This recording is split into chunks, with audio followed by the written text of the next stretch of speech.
Hi, I'm Stacey Higginbotham, and I'm with Consumer Reports, and you are listening to Firewalls Don't Stop Dragons.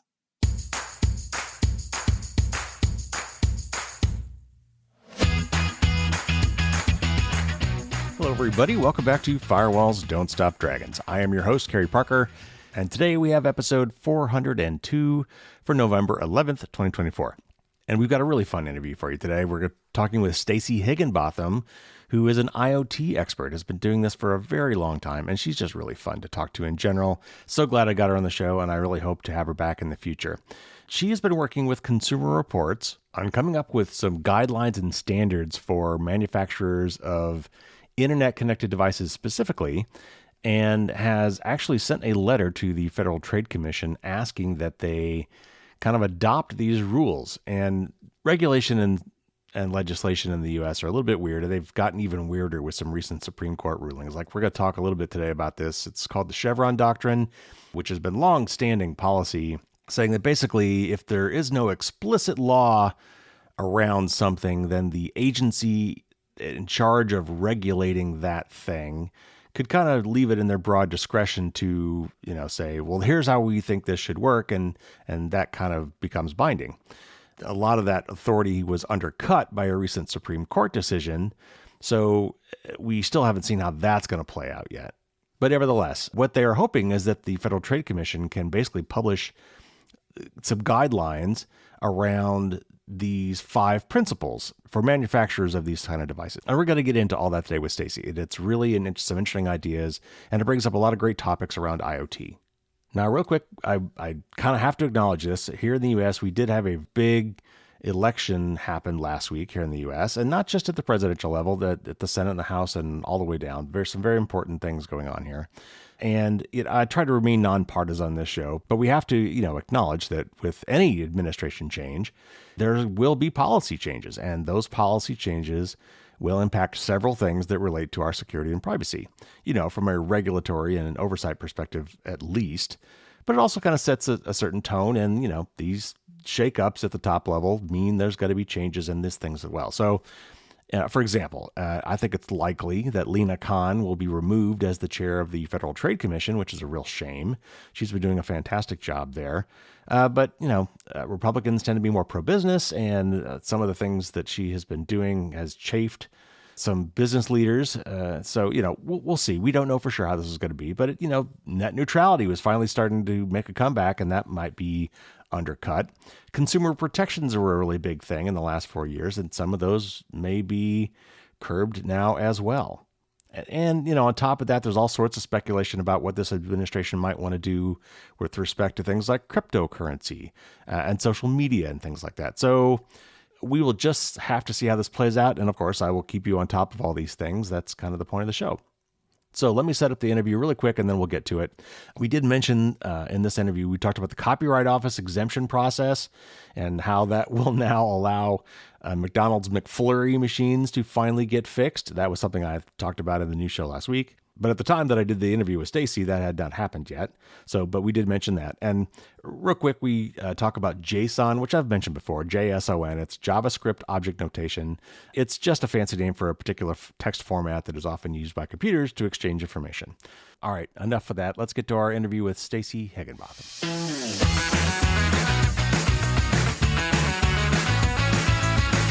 Stacey Higginbotham has been writing about technology for 20 years. She founded the Internet of Things podcast and a weekly IoT newsletter. Now she works with Consumer Reports, advocating for security for connected devices. All right, Stacey, thanks so much for coming on the show. I've been listening to you for a long time on Twit and other places, so this is very exciting for me. And you guys with Consumer Reports recently did something really cool that I want to definitely talk about today. I mean, the Internet of Things has exploded. I mean, we've connected everything to the internet now, whether it needs it or not.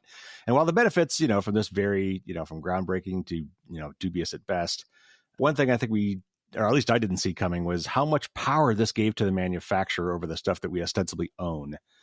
You worked for Consumer Reports on a recent report on this phenomenon, asking basically a fundamental question. Now, are we buying a device or are we buying a service? Because I think it's gotten fuzzy. And more it really seems like the latter. Everything from like a $50 video doorbell to a $30K car. While this trend is disturbing enough, from a financial point of view, it also has security and privacy impacts for this business model too. So Consumer Reports and I think over a dozen consumer organizations sent a letter to the Federal Trade Commission, the FTC, asking them to do something about this. And so I'd like to talk about that today. So the central notion underlying your request is something you call software tethering. What does that mean? And maybe give us some examples to demonstrate how this can cause problems. Sure. So it was Consumer Reports and US PIRG. We really worked together, and we had these, I think it was 17 other organizations or maybe 15 other organizations all sign this letter. And the core concept is if you have a connected device that connects to the internet, it will run software and it will have some sort of back-end server or cloud component. And when you have those things, it allows the manufacturer to reach in via software and make changes to your device and control how things are used or implemented. And so this is a concept that actually came about. Jonathan Zittrain actually kind of came up with this idea way back in like 2008. So way before we saw our first smart fridge, which was in 2013. The basic idea and the definition for software tethering that we came up with is that it's this connection between the manufacturer's servers and your device, that the features of that device become reliant on embedded software that is tied back to the manufacturer's server. And this connection tethers the device to the manufacturer and gives the manufacturer control of the software and the hardware after a consumer has purchased this. And what that does is it changes the nature of what it means to own a physical device. And I have been writing about and covering the Internet of Things since like 2012. And I will tell you, it was actually one of the first things I started thinking about. And the reason I thought about it is because I was testing a lot of these devices in my home. And I was very aware as I was testing that everything I'm doing with this device as a reviewer was being logged somewhere. And if I didn't like the way something behaved, it was kind of neat because I could be like, hey, this didn't work for me. And we could work it out and they could see what the issue was. But it also meant that, like, if they had an issue with like the fact that I only tested it for a week when I should have tested it for 2 weeks, they would know. Right. And it was, I mean, I feel like I'm a conscientious reviewer, but at the same time, I was like, ooh, this is a little dodgy. Yeah. Well, one of the famous ones that I recalled seeing was BMW having a subscription for what was it? Heated seats or heated steering wheel or something? It was heated seats, and it wasn't in the US. And so, I'll give it that. But the idea was that they would give it to you for free. And I mean, car owners do this all the time, like Sirius XM. You get that usually when you buy a new car for a certain amount of time. First, it's always free. Exactly. And then they're like, hey, and now you got to pay for it. There was actually some key fobs, and I think someone did an automatic door unlocking that tried to do it with like, it was remote start for Ford cars. And if you wanted to be able to remotely start your car, you had to pay the subscription fee. It's really hard in some of these products to see where you draw the line, in terms of like, is it software tethering if they tell you up front? I would say, maybe not. I mean, I drive a Tesla that is a 2014 Tesla. And I knew going in, like, I didn't want to spring for the automated, the full self-driving. Fully automatic driving. Yeah, full self-driving. That is not actually full self-driving, because I just didn't believe that it was going to be real, right? But there's still questions now in the community, like about, can I resell my full self-driving subscription? Is the hardware there? Like, there's just a lot of uncertainties, especially in the early days. And when it was early days, I was like, hey, it is fine for these companies. They're figuring it out. But we are 10 to 12 years into this. And I feel like we have some real sense of what this looks like and what this should look like. And we're still not telling consumers. Well, I think they did figure it out. And I think what they figured out is they could make money, right? I mean, I think that's what it comes down to. And that's, maybe I'm just the eternal optimist, but I'm an engineer. So I love the techie features. And why not connect it to the internet? Like, we do some fun things with that. But I guess I wasn't yet jaded enough to think about how they could yank our chain once they do that. One of the other ones you brought up recently was the snoo bassinet. And Tesla is the problem with this too. So it's not just what they do for you now. It's what the next owner may or may not be able to do with it, right? Yeah. So the snoo bassinet is a very first world problem until you have a small baby and you're not sleeping. And then you're like, oh, I will pay anything. But this is a $1,600 bassinet. And if you're not familiar with the bassinet, you use it for only like 3 months. Right. But those 3 months are real rough. Yes. If you have a colicky baby. And what it does is, or what they did is, it's a connected bassinet that like rocks your baby to sleep, and it detects motion and then soothes it. And it gives you all these features about like, how's your baby doing, and tracking kind of features. And it's like, what they did, how much was it? It was like $1,400 or? It's $1,600. It's salty. Yeah, it's a lot. But let's say you bought it and you're like, well, I'm going to use it for my kid. My friend's having a kid, I'll let them have it afterwards. What they did is they recently, and this was actually this summer, said that they were going to change the terms of resale for consumers. So if you owned one and you tried to sell it to someone else, they would need to pay a subscription to get access to certain features. And some of these features were like game changer features, like adaptive learning for like adjusting to your baby and that sort of thing. And so if you bought this, you bought a product thinking it did all of this set of features, right, for you, and it retained that ability. But if you bought it and thought you could sell it at the same value proposition to another person, they changed that from 1 month to the next. And we actually saw Peloton implemented a $95 fee for someone to activate your Peloton bike. So if let's say I bought my Peloton during the pandemic and I'm like, oh, I'm so sick of fitness. Yeah. I'm going to resell this. Now, whoever I sell it to get to basically use the bike with the subscription service has to pay $95, which is not something I anticipated when I bought it. Right. And that's kind of changing the nature of ownership. We had an issue a couple of years ago with Sonos where they basically created a recycling feature with your hardware. Basically, they decided they didn't want to support old hardware. And at that point in time, they were like, they weren't super upfront about this. And they said, hey, you know what? If you get rid of your old Sonos hardware, we'll give you 30% off. You just, deactivate it or, just activate this code and get 30% off buying new Sonos hardware.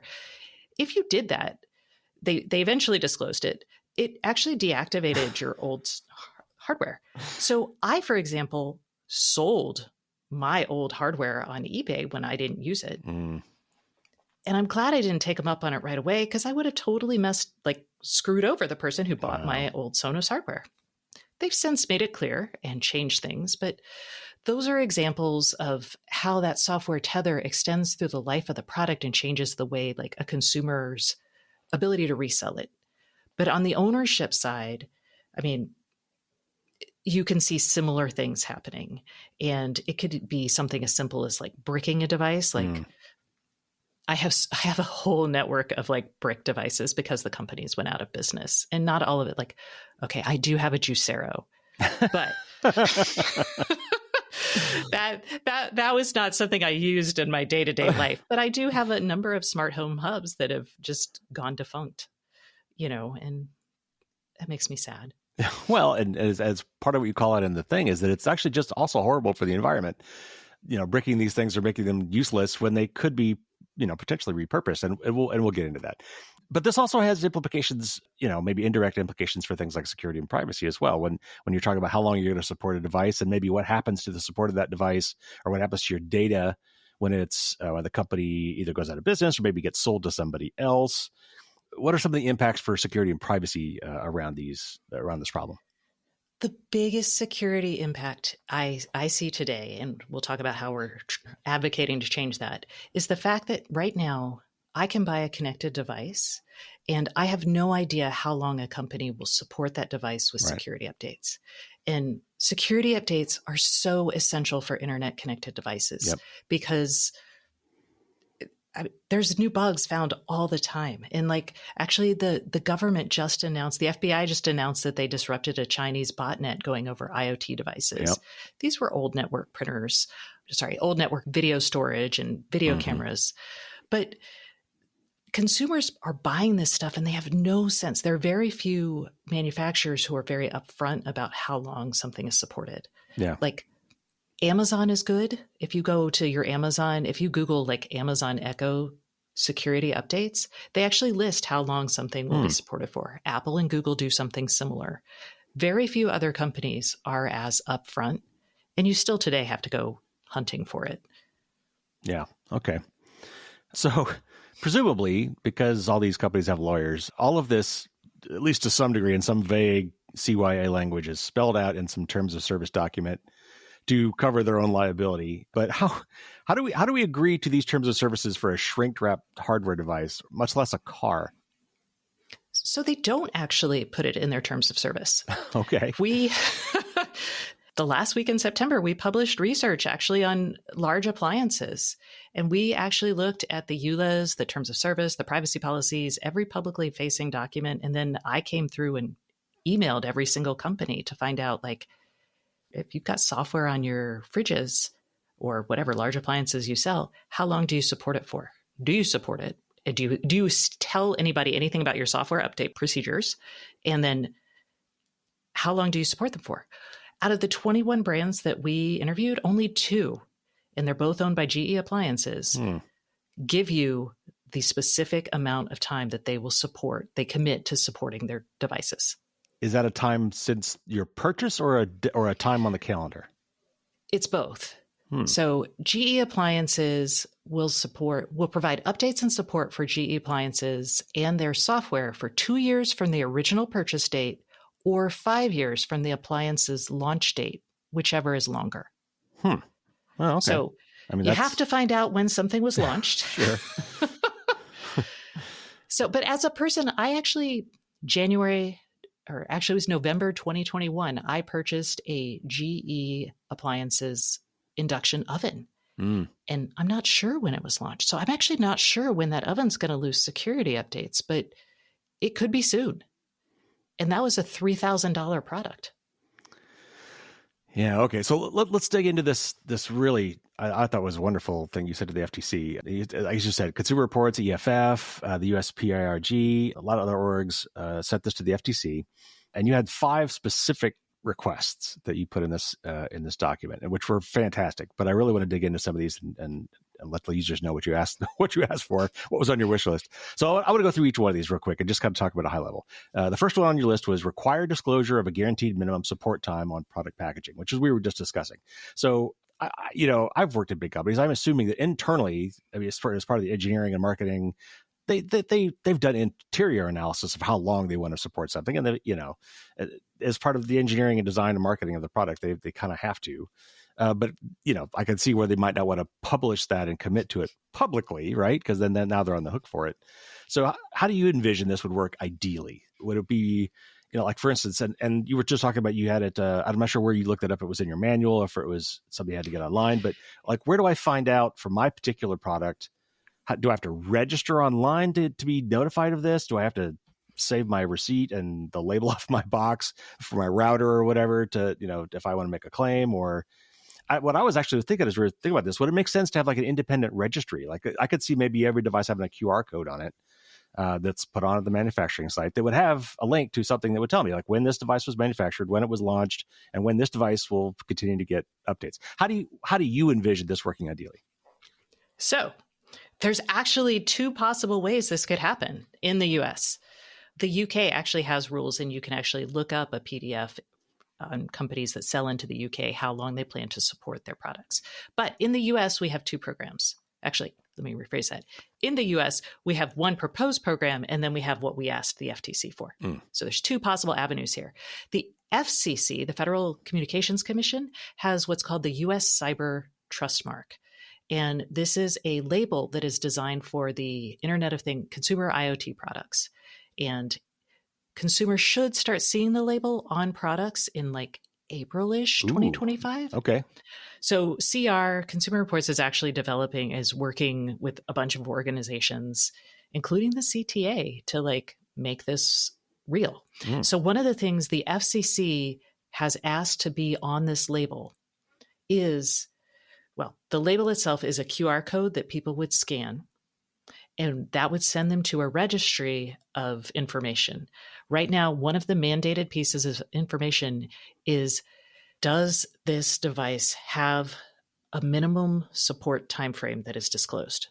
The answer today can be no. I think that's not ideal. But Yeah. the FCC does say that, yes, you could just say no. But if you have one, you can say 2 years or 3 years or whatever. And so it's right behind that QR code. So that's a real thing that should happen. And hopefully people will use it. And there's also a registry component of that, which right now the standard isn't set, but the hope is that people will be able to access the registry information using JSON. And they will be able to pull it and create their own services. Ooh. So Consumer Reports really wants to create like an IoT product lookup page that would have all this and you could compare it. Yes. Oh, that's wonderful. I could see someone like Best Buy wanting to do that too, right? Like there's a lot of really great potential in this program. So that's one. Two is what we're asking for the FTC, because again, I think the fact that you could get this, it's a voluntary label, the US trust mark label, and still not disclose this is not ideal. Yeah. I don't think that serves consumers. So I do think we should have a mandate here. And I just want to say this because it's really important. And you're an engineer, you're going to recognize this. Connected products aren't free. Like connected products, you don't build it and send it out into the world. You actually do have to maintain them. Yeah. So a company who sells a connected product has a set cost that is ongoing for every day that product is in operation. You're paying your cloud costs, you're paying for developer time to issue those software updates, and you're paying for anytime the OS gets updated, you've got developer time for that. So there are very real per unit costs and ongoing associated costs. So that's why this model, it isn't just to screw over consumers. I want to be very clear here that it's not just a straight up money grab. There is that real cost. And when you think about policy changes to make this real, you have to understand that dynamic. Yeah. Well, and I'm always one for transparency too. I think a lot of people hate regulation, want to lean on the invisible hand of the market. That doesn't work if you don't have informed consumers, right? So even if the transparency is we don't do it, screw you, that is still transparency. It's information as a consumer I can act on to decide between service A and service B or product A and product B. And therefore that helps, that's the free market kind of thing as far as I'm concerned. So I think transparency is always the first step. So that's wonderful. I can't wait to see that. And I hope it materializes, even if all the companies say no. I think that would still be a step.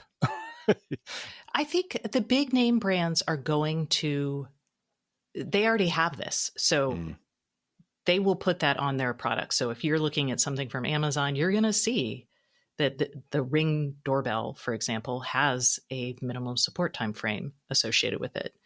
And the other thing to note is that's a minimum support time frame. So it could extend longer. Yeah. Like if you sell 1 billion units, you're probably going to support it for much longer than if you sold 10. Well, and I mean, with most devices now, they used to have paper manuals they included. And then for a while, they put them on CDs that came with your thing. And now it's always here's a link, go get it, or maybe a QR code. So I'm totally fine with that. I mean, in fact, I'd love to have a single support, like a well-known support QR code that must be on every product. And it takes you to this page with the registry and downloadable software updates and the minimum support time and manuals. And, why not? That'd be fantastic. And you had me at JSON as an engineer. Yeah, I would APIs, man, all about the APIs. All right. So let's go to the second thing you asked them for. Number 2 on your wish list. Require companies to ensure that the core functionality of a product will work, even if the internet connection fails or the software stops getting updated. I mean, it seems like that should be a no-brainer, but it's not. So you're asking for it. So I think some devices' features are gated by an online service. They're perfectly capable of doing something without an internet connection, but they won't unless they can talk to the internet. Some of that's because they want analytics. Some of it's because they want to collect your data. Some of it's DRM. Like I remember gaming consoles and Blu-ray devices at one point requiring an internet connection to work, even though it was just an authentication thing. It was just to make sure you've got a valid device and they were going to let you play that movie. But some devices, and you mentioned this in your thing, some of these devices now require a smartphone app to use the device. So is this the kind of situations you are trying to address here? And am I missing any? You're totally right. So like I had a sous vide wand. And if you're not familiar, sous vide cooking is where you cook something in a plastic bag in hot water at a low temperature for a really long time. And so the sous vide wand would heat your water and maintain that heat so it cooked perfectly, right? And I had one from a company called Anova, and it had nothing. It was only, and the second I saw it, I was like, this is a bad idea. When this company goes out of business, it didn't. It ended up getting bought. And I think up until like a couple of weeks ago, it still worked. I think now there's a subscription associated with it. But up until a couple of weeks ago, your Anova wand, still worked with the app. But had it not, your Anova wand would have been junk. And I would say, like, there are design decisions that companies need to be making, and we'll talk about this later. But another good example is there was a company called Mello, and they made, actually, it was another sous vide cooker. Sous vide was real big for the IoT for a while there. And they actually had a security product that required a subscription fee. So you had to, like, anytime anyone used it, the act of authenticating and talking to the cloud required payment and also required an internet connection. Like, that's a design decision that people probably wouldn't make today, And to their credit, they did it because they were worried about security. So yay, but no. Right. Yeah. So, and then the final thing I'll say here is you're going to get into some issues like, what is a core feature, right? So like if you don't have a hardware button for your heated seats and that's just in the app, are heated seats in a car a core feature? I don't know. I would argue that they're probably not a core feature, right? But I think it's really important. Though as far as I'm concerned, you paid for it. Well, okay. So then if you paid for it, like if it's a subscription and you pay for it monthly, then all you have to do is support it for however many months you're going to let people pay for the subscription, right? Just because the hardware capability. I mean, these are real thorny issues. So I think we can all agree today, like if I have an oven, I need it to preheat. I need it to heat food and maintain temperature, right? And notify me and ideally have a timer. Does it need to have like recipes and automated temperature management, or is that maybe the way to simplify it should work as the original dumb device would have worked, right? And just you only should lose the smart features. I don't know. I mean, if that's the case, if you gave me a minimum support timeframe, so for 5 years I knew my oven would give me like my smart features, but then after that it's iffy. I would be okay with that, like if I knew that going in up front. Right. Transparency. Yeah. So one of the stories I think I'd heard somewhere was, and I've got solar panels and a Tesla battery on my house, but I think I read somewhere that they've got a built-in cellular modem because they want to be able to talk back to the mothership, which you think, why? Okay, well, my analytics maybe support, but I think I recall hearing somewhere that if it can't talk to the internet, either via its cellular modem or via your Wi-Fi connection over some period of time, it will stop working. Like, have you heard that? Is that true? I have not heard that. Like your car should not shut down. Certainly not my car. No. Yeah.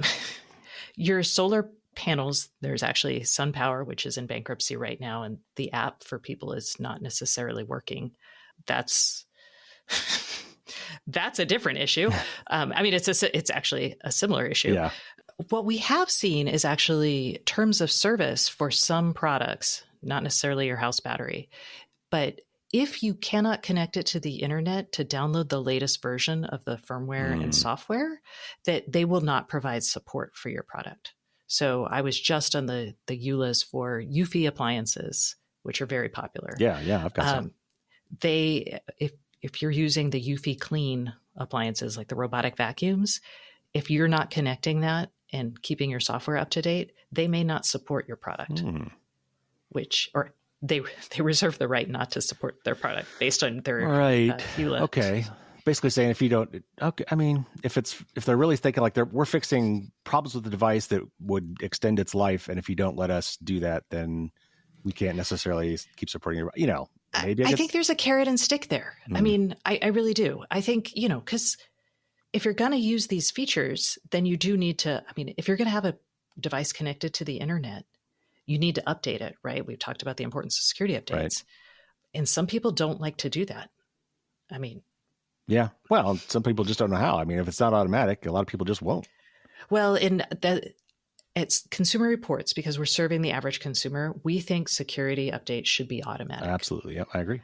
In the engineering community, they will argue with you on that. I understand why, but I'm like, for most consumers, it should be automatic. I mean, if there's anything I've learned, it's the tyranny of the default. You've got to have it. There's got to be an easy button. If it's not doing something automatically and by default, it may as well not happen.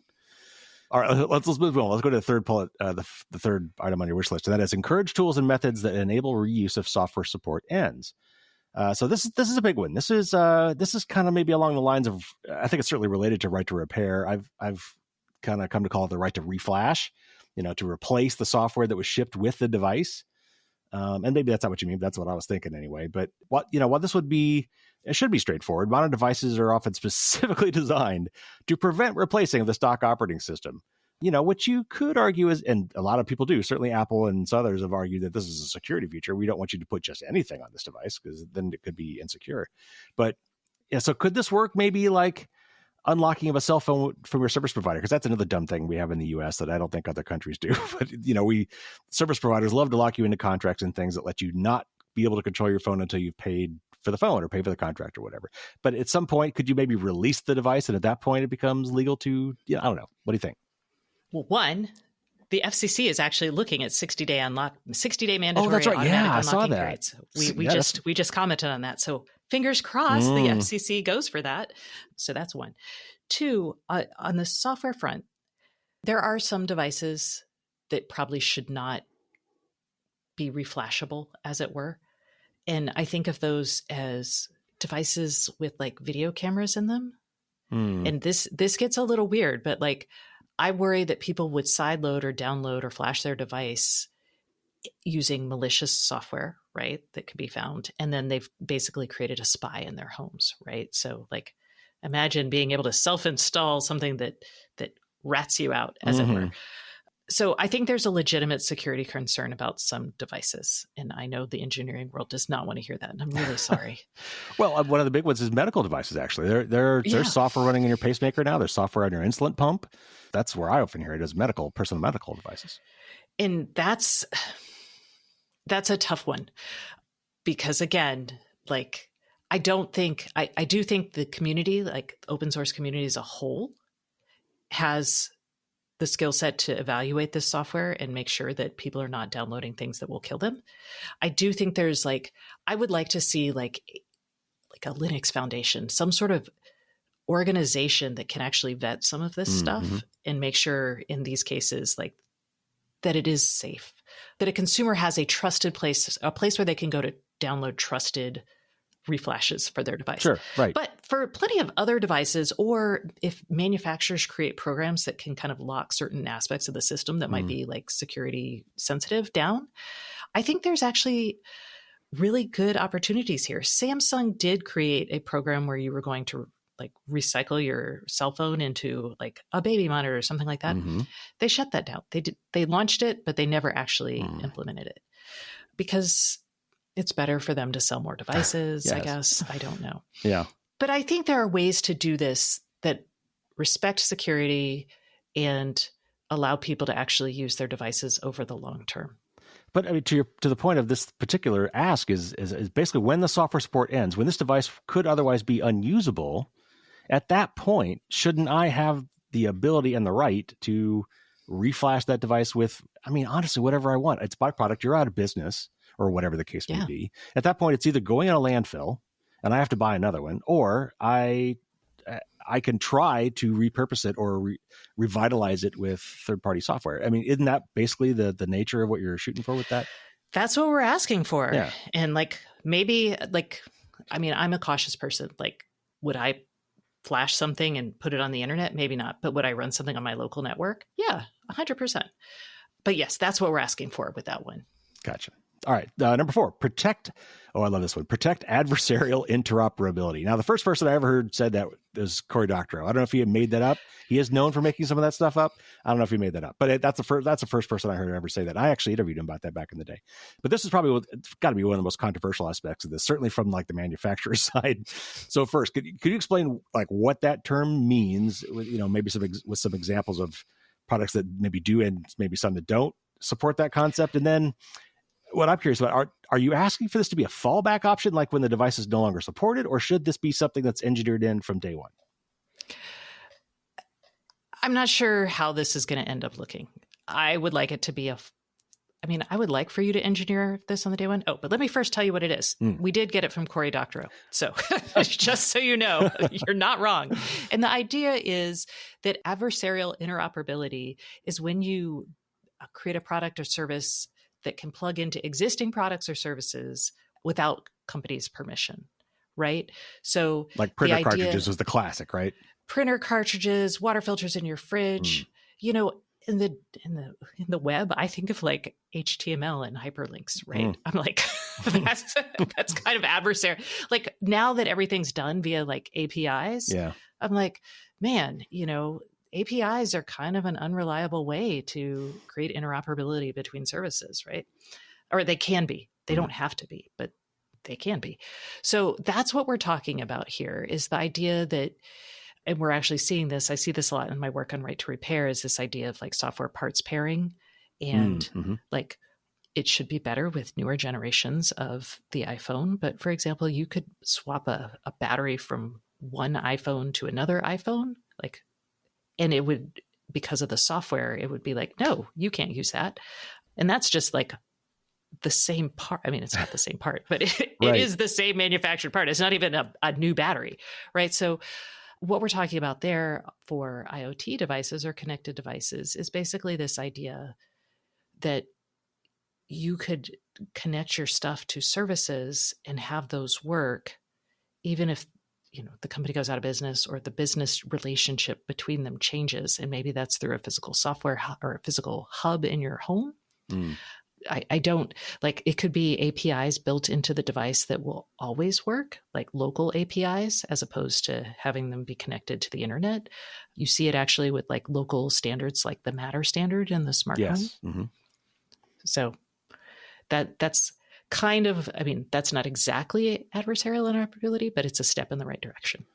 Well, I know from a manufacturer's point of view, I could see them not wanting to allow this under its support window or while the company is still an ongoing concern. But if my HP printer is no longer under warranty and they no longer support it, I would think at that point they should be able to let me unlock that and be able to put whatever ink cartridges that I want to put in there. It's no longer under support. It's no longer under warranty. They don't have to, why shouldn't I be able to do that? I guess I'm looking for this compromise. I could see where they might not want this to be something that's right off the shelf. You could do this because, bullets and toilet paper, right? They give away the printer and they make money on the cartridges kind of thing.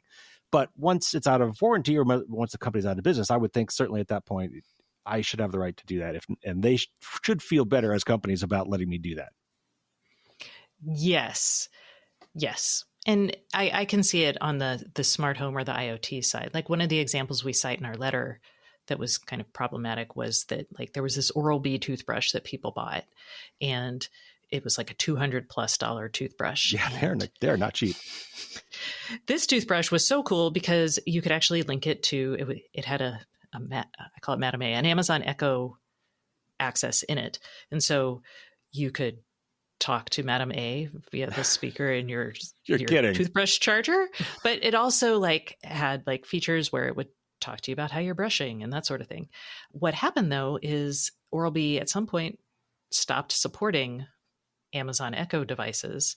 And so if your device gets disconnected from the Wi-Fi network or the internet, you're not going to be able to connect it back up again and have those features, which really sucks if it loses access and you have this $200 and something toothbrush that you bought so you could talk to Madame A. That reminds me, I don't know whatever happened to these, but I thought one of the most interesting things that Amazon ever did, and I'm surprised that they're not still doing it, is the little random Bluetooth buttons that you could put around your house, like for ordering more toilet paper. You put dash buttons? Oh, those were great. Yes. Whatever happened to those things? I guess it wasn't profitable? It didn't. The business model didn't work out for them. I think people, and this is like my hobby horse, is like IoT and AI, trust is going to be the most essential thing. And people basically didn't trust that if you pressed that button and gave Amazon the right to order things on your behalf, you'd get a good price. Right? Like Amazon's like, wait, can I charge them a quarter extra for this toilet paper? Heck yeah, I can. They're not even looking. Boom. Okay. Yeah, sure. Okay. All right. I'm not saying that Amazon was doing that. I'm saying that that's what people were concerned about. Someone of them thought about it. Whether they did it, I don't know. It crossed somebody's mind. I guarantee it. All right. So the fifth thing on your list was conduct an educational program to encourage manufacturers to build longevity into the design of their products. So this is kind of like secure by design. It's kind of a different flavor of that. The philosophy that's, promulgated by CISA and NIST and basically every cybersecurity person on the planet. But beyond the design principles we've already discussed, what else should manufacturers be doing here? Like, and I know we trot this out a lot, but would it be helpful to have I almost hate to say it, a standardized nutrition label, because it's been that idea's been beat to death, but there are some value anyway. So a standardized nutrition label that lets consumers know what to expect from a given product. Again, transparency. To me, this is so I could compare, as a lay consumer, product A and product B, I can look at these two nutrition labels side by side in a standardized format and say, yes, this is better than that one. So I don't think this is an area where, I don't think the nutrition label should deal with longevity by design, which is kind of what we're calling this. So I'll separate the nutrition and consumer-facing stuff, and then we'll talk about longevity by design ideas. I think what the U.S. Cyber Trust Mark is doing is a good first step. I don't think it has all of the elements that a consumer would probably care about. But having that on every product, that, how long is this going to be supported for at a minimum? And they can extend it, right? Sure. And what are the sensors on this thing? Oh, yeah. Yes, that's a great one. How is it secured? Like, does this have MFA, blah, blah, blah, is this encrypted at rest in motion? And we actually debate this a lot. Like, how does a normal consumer want to see this, right? Like, right. Oh, sure. Yeah. Does my, I don't know, Uncle Bob really, like, I don't think Uncle Bob's going to be like, oh, this data is encrypted at rest and in motion. Great. And end to end, right? Whatever. Yeah. So like how those get conveyed, I think is still like, but those are the things that should be on a nutrition label, because those are the things that people tell consumers they should be looking for. Yeah. Right. Now, when we talk about designing things like secure by design, what we're calling longevity by design, US PIRG has a program called Built to Last. It's all the same concept. It's this idea that as we turn everything into a smartphone, like your car is a smartphone on wheels, your washing machine is a smartphone in your laundry room that does your laundry. I don't know. When you have all of these things that have historically been long-lived physically, how do you make an electronic product that is commensurate, that lasts commensurate to the physical life of the product? And there are a couple things to think about. Do you want me to go into them? Because there's a bunch and they're kind of nerdy. Let's give it a shot. Okay. At the hardware level, you've got to think about things like how long is your semiconductors how long are the chips used in your device supported? Right now, cell phone chips, like the Qualcomm chips in your cell phone, they last about 7 years. That's how long Qualcomm's like, hey, or 5 to 7 years. We'll support it for this time, right? If you're an industrial manufacturer building connected devices, it's like 15, maybe 20 years, but your design in is a little longer. So think about things like cars, right? Right. So that's just at the chip level. Then you've got to think about like the radios. So you talked about cell phone radios being in everything. We just had a 3G, like the deprecation of 3G services here in the US, where people's alarm systems that use the old school 3G radios, they died, right? So some things that companies can do, they can build modularity for like radio systems. I swapped out the radio in my Tesla, actually. It was 3G and I spent $500 and I got a 4G radio in there. Woo. And that was a pretty easy fix. I actually also had the chips replaced inside of it. So those are some things to think about just on the hardware side. And also even just the electronics and the brains inside are not, silicon is not steel, right? Steel lasts, your washing machine's going to like run for a long time compared to like the boards inside there, right? So how do you build those things? Then you've got to take it up to like the software layer, right? Like How long is your cloud service? How are you architecting it? Can most of the features be performed offline if need be, right? You've got to think about all that. What is your security infrastructure? How are you paying for like access to that? And then there are business things. Like we talked about how much it costs. Like, let's say it costs 10 cents a month to support every single connected product that you sell. When you account for that, like we need to think about like, how do we use generally accepted accounting principles in the United States to account for selling a connected product? Because it does have ongoing like costs associated with it. You should be allocating those costs when you sell that product. Companies today don't have to under that like accounting regime. So, really? That the GAAP principles have not been updated for? I haven't. I mean, I guess maybe I shouldn't be surprised. I don't think there's been like, it's not case law. The SEC isn't like looking at this, right? Like, so I'm like, but some companies do allocate, but not every company does. And, you know, the companies that have historically gotten in trouble here, they're startups. So they're not even under GAAP. Right. You know? This almost seems like it could be an SEC thing, right? I mean, this is something for your reporting practices, right? Yeah, exactly. I mean, that's kind of part of what we're looking at. And then on the legal side, you know, what does it mean around like warranties if you say you're going to provide software support for something? Is that a warranty promise? There are rules about that. Right. Yeah. So there's a lot here. Like if we're really doing this to protect consumers, we need a wholesale like rethinking of how we build and I guess allocate resources for these connected devices. Yeah. All right. So let's, I've got some other questions around this. So let's talk like maybe some political maybe aspects or sociological aspects. So I think one of the reasons, I'm just guessing, that you decided to approach the FTC for this is that it's a lot easier to get rules from the FCC than to get a new law passed, at least in the United States. So if the FTC bites, if they act on your request, how quickly could we see changes? If they're adopted, would they be retroactive in any way? I think that would be difficult, but how does that work for existing stuff? And then I got to ask, because with our current Supreme Court and this recent, what they call the Chevron ruling, where they really kind of undercut a lot of the authority of some of these agencies, at least where their jurisdiction might be a little fuzzy. Do you think that, I mean, I assume that some companies are going to try to sue, but would they be successful now, do you think, with this court? Okay.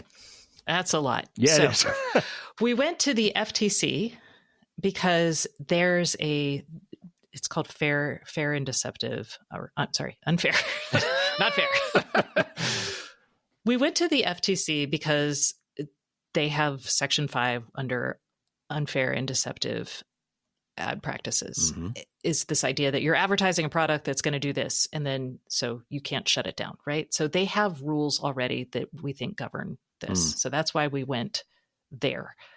And because as an agency, they've actually made a decision on this before. They've actually sent out back in 2016, after Google purchased a company called Revolve, Google was like, oh, guys, you know that $300 hub, I owned it, that you bought? We're going to shut it down. And people who bought the Revolve hub were like, excuse me, I paid $300 for that. And the FTC was like, hello, Google? Don't do that. Talk to us. So they conducted an investigation and basically made a ruling in 2016 that they did rule that like Google was fine. They could do it. And Google kept supporting the product for a little bit longer than they anticipated to, or than they probably wanted to as well. So, but the FTC also put out like a blog post that talked about like, that gave advice to manufacturers. So they at one time were interested in this. So we're going to hope that they get interested in it. Are FTC blogs precedent-setting, rule-binding things, or are they? No, no, but they use them to set guidance and show where they're thinking. Okay. Like, so, I mean, it's kind of like IRS does that too, right? They put out these kind of things and say, here's how we're going to interpret this. Yeah. Basically, that was kind of putting people on notice. Like, hey, guys, let's think about, before we just willy-nilly shut these things down, take a minute. They haven't done anything since. So I would say that they're not like, but they still could. And this FTC has been very active.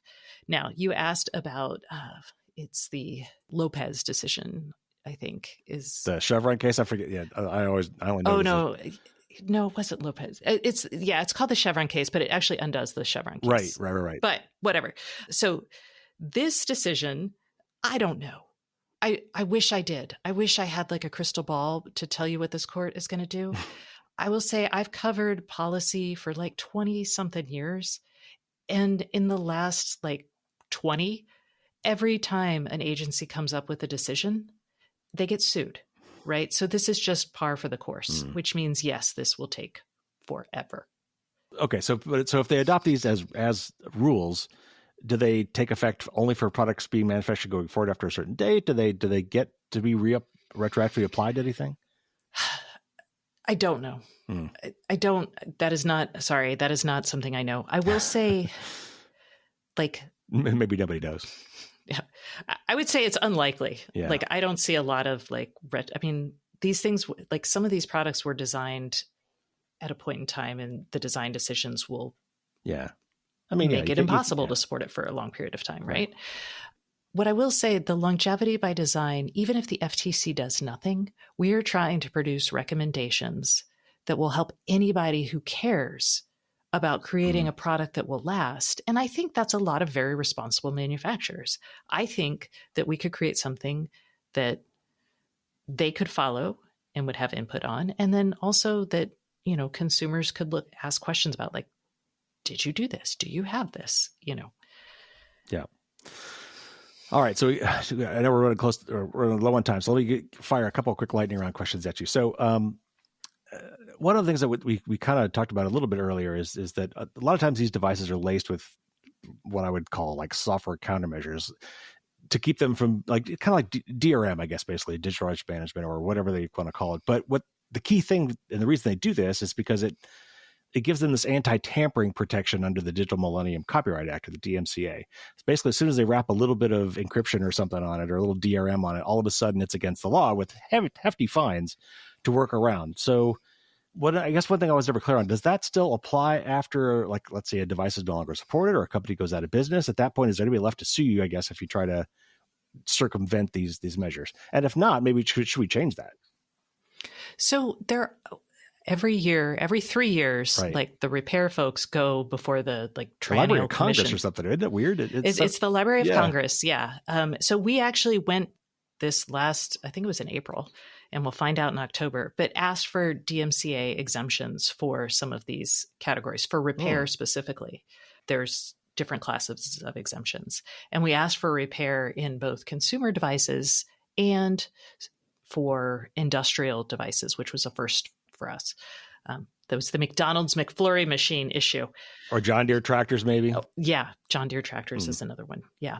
So I don't know if we're going to get the industrial stuff or even the right to repair again. We've historically had the right to repair. I would argue that these exemptions under right to repair would work here. Yeah. Because this is ownership. This is repairing or keeping operational device you own. Yeah, absolutely.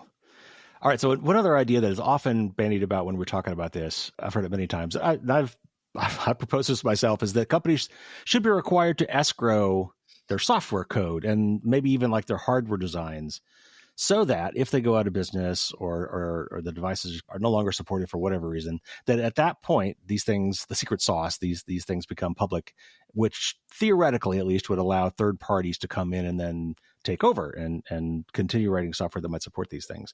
But you guys put out something, another escrow idea that I hadn't really heard about, I don't think, before. That I think was very interesting. Explain that to us. Yeah. So the idea is, like I said, it costs money to keep a connected device operational. And our idea isn't that you put the code in escrow, because that's very popular with the engineering world. But most consumers, once you tell them, find an SD card, go to this website, load this, then flash it, you have lost the consumer at find the SD card, right? And so that's why I think, as nice as it is, like, escrowing code doesn't help. But escrowing money helps. And if you are using like the generally accepted accounting principle or principles that say, oh, it's cost me X dollars a day to support this device, then you know how much it's going to cost to support the number of devices you've sold for as long as you've said you're going to support them. And that's how much money you should put in escrow. And we've actually seen companies like allocate both parts and engineering time to support connected products into a certain 5-year future, right? So Neato, a company that made a robot vacuum cleaner, their parent company shut it down. But as part of shutting it down, they said, we are creating a parts inventory for 5 years, and we are allocating a set amount of engineering time to support the continued software updates up to whatever date. And that's the sort of thing, like if you plan ahead for failure, like we say, then you can actually allocate the resources needed to support something for consumers for a reasonable amount of time after the product That's fails. amazing. Were they required to do this by law, or there's some altruistic? They're German. They also had other businesses. Okay. I mean, I used to tell companies this all the way back in like 2013. I was like, hey, what's your plan if you go out of business? And they would be like, Stacey, we're not going to go out of business. And I can tell you, I mean, the math says that only like 2 or 3 out of 10 companies are going to be successful. So they did go out of business. All right. So beyond, legal and regulatory mandates, what else should companies be doing to be better stewards of the environment and make more sustainable products? And then I always like to ask, what should we be doing as consumers to support and reward this behavior? Okay. So companies should, if you're going to kill a device, have a plan in place to recycle this stuff. Don't just be like, throw it out or try to recycle it. Work with Best Buy to have like a recovery. Amazon lets you send things back and even gives you credit for it. So that's one thing to reduce e-waste. 2 is to design the products to be easily disassembled. So when they hit the recycling facility, you can actually recycle them. Yay.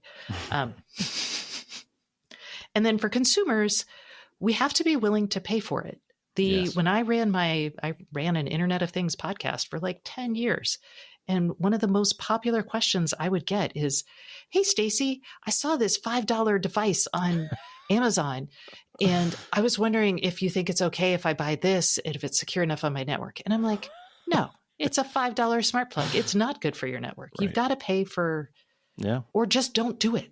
Don't buy the cheap stuff that don't have the features you want, because I mean, fast fashion, we all know that's bad, right?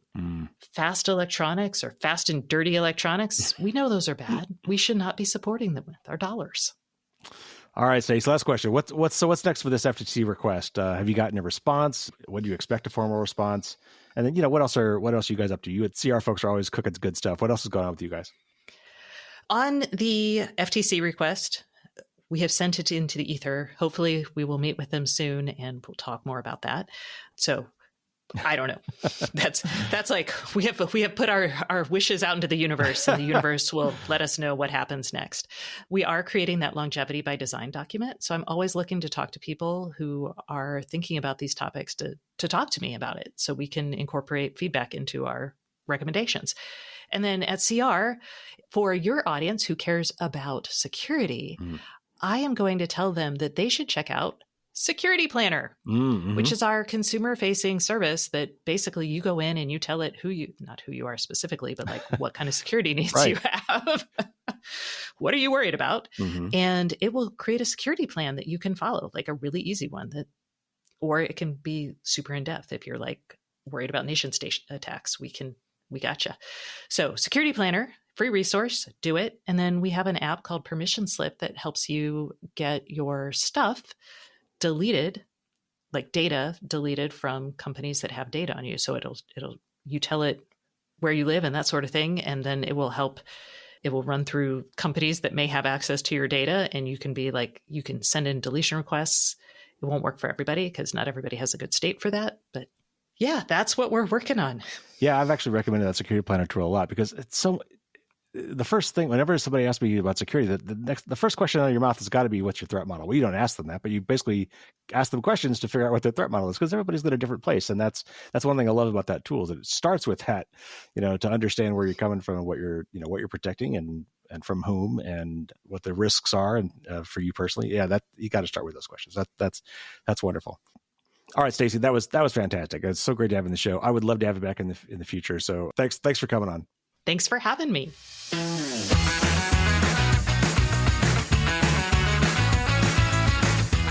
Thank you again to Stacey for coming on the show. So glad we finally made that connection. And again, I would love to have her back on in the future. And I'm sure there will be plenty of things related to IoT that we could talk to her about. So a couple follow-up things. I don't know where I heard this thing about power walls and solar panels not working if they weren't connected to the internet for a period of time. I know I did hear that somewhere. I didn't make it up, but I cannot find where that was. The more I think about it, especially after talking with Stacey, I'm not sure if that really even makes sense. So I'm not sure where that came from, so I apologize. Don't take that one to the bank. I'm not sure if that's true. I will also say that Stacey's recommendations for buying smart products and spending money on ones that actually respect your privacy and are more secure is well worth doing, and that is going to lead in very well to my next week's show, which will be debuting my best and worst gift guide for 2024. More on that in a minute. I put links in the show notes to the many of the things that she talked about, including Consumer Reports' great tool called their Security Planner, also to the Permission Slip app. And by the way, I'm also currently in talks with one of the top team members on the Permission Slip app team at Consumer Reports, and we're hopefully going to be bringing her on for an interview sometime soon. I'm also hoping to be interviewing the guys that run Easy Opt-Outs very soon. So we're going to have a lot of interesting discussion with some experts about how you might be able to find and delete your data online. And there are all sorts of other links to the show notes to things that we talked about even tangentially today. So check that out. For patrons on Thursday, as usual, the bonus content, the bonus Q&A with my guest. I'll ask Stacey about her origin story and how she got into IoT. I'll ask her if we're getting any closer to a home automation standard that will actually work, so that all these various devices from differing companies can actually talk and work together. And I float my concern with her about the proliferation of cellular modems and IoT devices, at least the higher end ones, like maybe smart TVs, things that cost more, where you could kind of justify that cost, because I think they're getting cheap. And that would allow them potentially to bypass your home network's privacy and security controls. So we talk about that a little bit, and I ask her if she knows of any interesting websites for people who might want to repurpose older abandoned devices. So again, as usual, that bonus content will come out for my patrons on Thursday. Next week, we'll have a news show, and I will be debuting this year's best and worst gift guide. So as the holiday season approaches and people start thinking about buying gifts for people, this is a good time to be thinking about buying gifts that are actually better. And by the way, one of the things you might want to consider as a gift is replacing something that somebody already has that's really crappy in terms of security or privacy. Just because they've already got one doesn't mean they can't have a better one.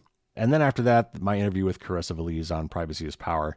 Cannot wait for that one to come out. That was a really good talk.